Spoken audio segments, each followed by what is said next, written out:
So guys, balik lagi sama kuliah sore bareng Ali sini. Oke, ini adalah Poco F8 Pro, F-series yang posisinya ada di tengah-tengah, yang tiap tahun selalu menarik ya buat kita tunggu. Nah, saat video ini dibuat, Poco F8 Pro belum rilis resmi di Indonesia ya, tapi Poco sih udah mulai pamerin di sosial media mereka, jadi kemungkinan dalam sebulan ke depan harusnya HP ini bakalan masuk resmi ke Indonesia. Kalau berkaca dari Poco F7 Pro tahun lalu, harganya sih ada di 7,5 juta. Jadi kemungkinan Poco F8 Pro semoga aja juga ada di kisaran harga segitu. Oke, buat desain sendiri Poco F8 Pro ini tampil dengan desain andalan mereka, yaitu dengan modul kamera lebar yang juga lagi ditiru iPhone tahun ini. Bodinya ini flat yang punya finishing frosted matte dan ketika dipegang cukup kerasa halus dan lumayan mantep ya ketika dipegang. Kalau lihat desainnya secara keseluruhan, Poco F8 Pro ini kelihatan tampil cukup kalem. Gak banyak warna yang ditampilin dan juga buat 4 bulatan kameranya ini tersusun rapi yang mepet ke kiri modul. Di sisi kanannya ini ada juga sentuhan tulisan Sound by Bose karena emang speaker F8 series kali ini audionya dituning sama Bose. Di sisi atas smartphone ini ada grill speaker, di sisi kanan ada tombol volume dan tombol power, di sisi kiri ini polosan aja, sementara itu di sisi bawah ada SIM tray slot yang jenisnya ini dual nano SIM tanpa adanya slot buat micro SD tambahan. Lalu ada lubang mic, lubang charging USB-C dan grill speaker lagi. Buat IP rating ini udah support IP68 yang artinya smartphone ini udah tahan terhadap air sedalam 1,5 meter selama 30 menit. Lanjut buat layar, panel yang dipakai ini AMOLED, resolusinya 1.5K 1156 x 2510 pixel dengan ukuran layar yang ada di 6,59 inci. Buat layarnya ini udah punya 68 miliar warna, Super Dolby Vision dan HDR10+, serta punya peak brightness yang ada di 3500 nits. Buat refresh rate-nya sendiri ada di 120 Hz yang buat dipakai scrolling udah kerasa smooth.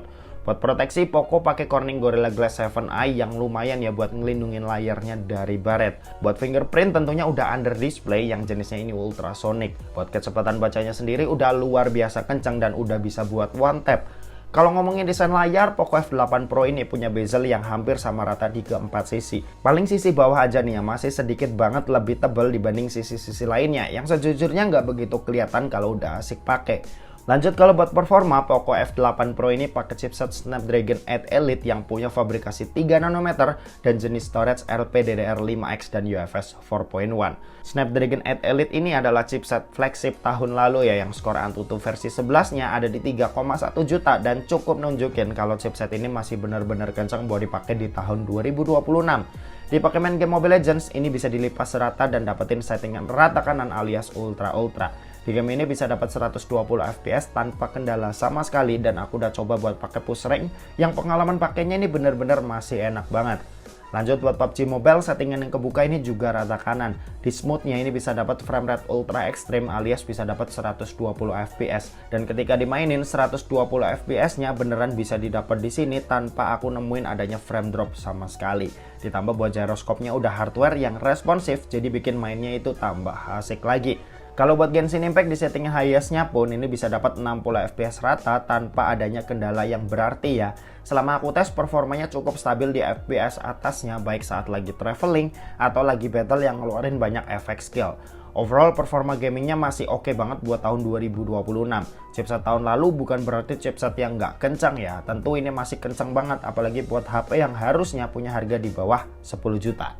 Kalau buat baterai, Poco F8 Pro ini pakai baterai berkapasitas 6210 mAh yang dipakai nonton YouTube selama 1 jam, baterainya berkurang sebanyak 5%. Main sosmed scrolling IG Reels selama 1 jam, baterainya berkurang sebanyak 7%. Dan buat main Mobile Legends selama 1 jam, baterainya berkurang sebanyak 15% aja. Sementara itu buat kecepatan ngecas ada di 100 watt yang buat isi dayanya dari 0 sampai full butuh waktu 41 menit.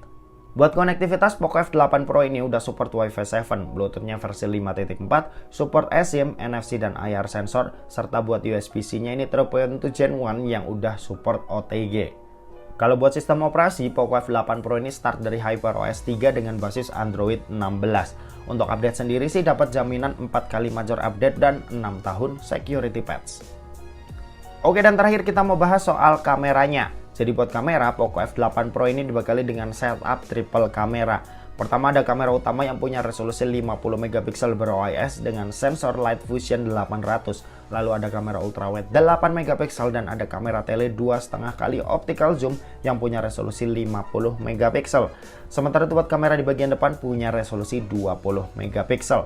Buat hasil jepretannya ini udah cukup oke ya buat sebuah HP flagship killer. Detail gambarnya bagus, saturasi juga pas, dan image range-nya udah cukup luas. Paling kurang sedikit aja di bagian shadow-nya, dimana di setiap foto yang dijepret di bagian shadow detail gambar ini kurang terlalu didapat. Tapi sisanya aku rasa ini udah oke banget. Perbedaan kualitas foto dari lensa ultrawide ke lensa utama ini juga cukup berasa, tapi nggak sampai yang jomplang banget dan masih bisa dimaklumi. Nah, sisa hasilnya kalian bisa cek aja dari hasil foto-foto dan video berikut ini.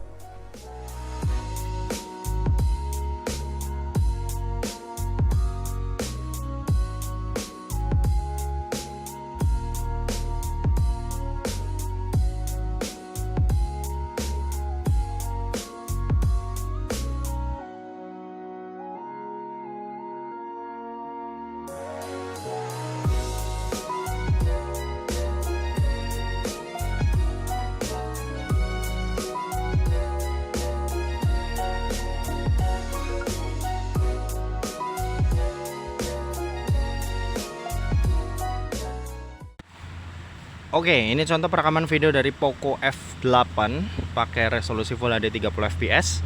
Di resolusi ini bisa pindah-pindah lensa langsung ya. Perpindahannya sih ya lumayan oke lah ya. Dari ultrawide ke kamera utama, dan ini kamera tele yang 2,5 kalinya hasilnya seperti ini. Kalau zoom maksimal dia bisa sampai 10 kali. Balik lagi ke ultrawide, dipakai jalan juga stabil, mantap. Kamera utamanya juga lumayan stabil. Oke, seperti itu. Cuma tadi agak patah-patah dikit, tapi ya masih oke lah. Full HD 60 fps. Nggak tahu kenapa kamera ultrawide-nya ternyata nggak bisa dipakai di resolusi selain Full HD 30 fps. Jadi Full HD 60 kita cuma bisa pakai kamera utama dan kamera tele yang 2,5 kalinya ini. Ya sayang banget ya. Padahal ini udah F series Poco loh. Tapi ya kamera ultrawide-nya belum bisa dipakai.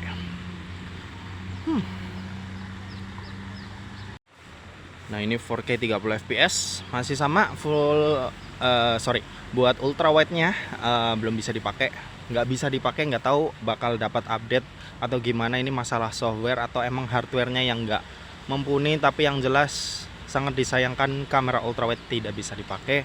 Tapi buat telenya sih masih bisa lah ya. Oke, buat dipakai jalan cukup stabil, lumayan stabil dan oke lah. Buat warna sih oke banget ya. Warna merah dari bunga bisa kalian lihat. Kuning bajunya juga. Ya lagi-lagi cuma masalah lensa aja, lensa ultrawide ini. Aduh gimana nih.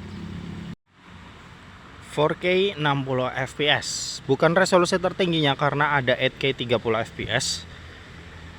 Tapi karena YouTube kuliah sore cuma mentok di 4K 60, jadi ya ini resolusi yang bisa kita pakai mentoknya di video kali ini.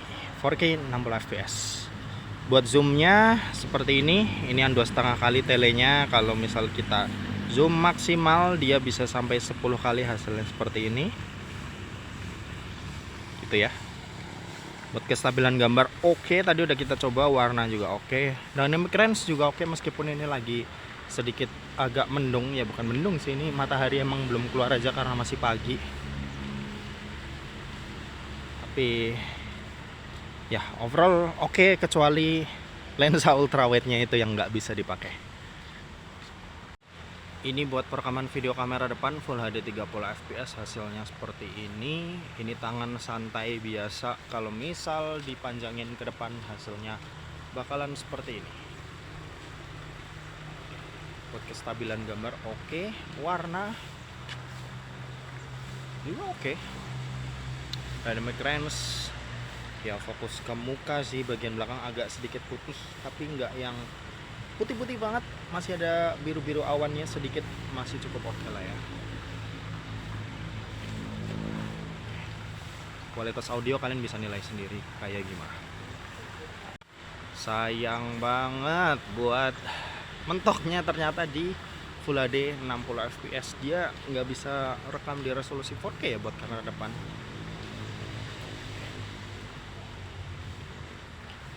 Tapi hasilnya ini udah cukup oke sih. dia bakal lebih smooth dari yang 30 fps tadi. Kalau buat kualitas sih sama-sama aja ya, dari dynamic range, dari warna, kestabilan gambar juga mirip-mirip. Oke, gitu aja, kita balik ke studio. Yuk. Oke, kesimpulannya, apakah Poco F8 Pro ini masih menarik kayak Poco F7 Pro yang rilis tahun sebelumnya? Ya, balik lagi, kita lihat dulu harganya nanti. Kalau misal harganya itu bisa dijual di harga 7,5 jutaan, ya tentunya HP ini bakal menarik banget. Tapi kalau misal udah nyentuh 8-9 jutaan, ya kalian perlu pertimbangin juga kompetitor lainnya. Apakah di harga yang sama mereka bisa kasih yang lebih menarik atau enggak. Dan oke, mungkin segitu aja buat video kali ini. Terima kasih buat yang udah nonton video ini. Jangan lupa buat like, komen, dan share juga ke teman-teman kalian supaya teman-teman kalian mendapatkan informasi yang bermanfaat dari kuliah sore. Oke, terima kasih buat yang udah nonton video ini sampai habis dan sampai jumpa di kuliah selanjutnya. Bye-bye.